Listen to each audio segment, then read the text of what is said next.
Hi, I'm Ellen Taylor and I'm from Down High School. And my question is, so women aren't even included in Troubles education or across the whole curriculum in STEM.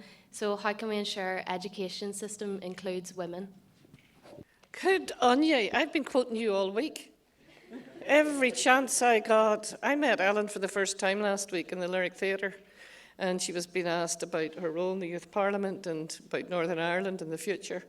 And I was standing beside her, and she told me that about the GSCEs, how could I forget my O-levels, and about, I don't know if you heard this, but everywhere, and yesterday on the stage when I was on the panel, I told the entire conference what you told me, which was that in that history curriculum, there are 2 mentions of women in the peace process. And Bernadette Devlin McWilliams, of course, was the only woman, the youngest ever, 21, elected to Westminster, and clearly a civil rights activist back in my day. And the other mention was of women handing out tea and buns when the British soldiers first arrived.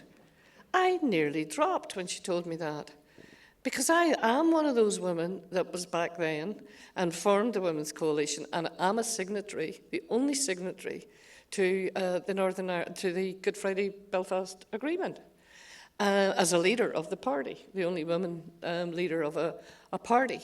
And I make up one of the 3% in the world of women who've signed an international peace treaty. How could that not be in your history curriculum?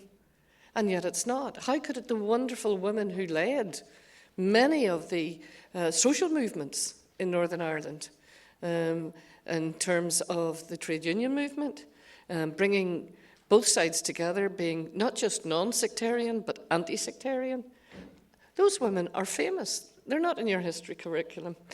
So thank you, Ellen. I've been quoting you on BBC, I've been quoting you on the radio, I've been quoting you everywhere. So my message to you is, if you get somebody like me and you want them to fix something, just say, come here, I tell you something. Did you know? Which is what Ellen did to me. And as a result of that, I've been repeating it all week. So thank you, Ellen. And we need the history curriculum changed.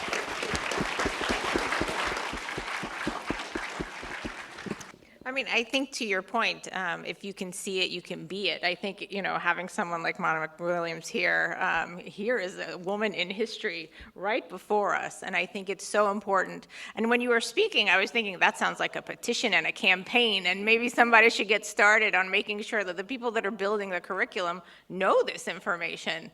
And I think it's important to, energize yourselves, take, control of that, and make sure that your message is being heard. I mean, you have a whole group of youth students right here that can help you push that message and make sure that curriculum is being included. And we've seen that just having that representation across the board globally is so important for both girls and boys.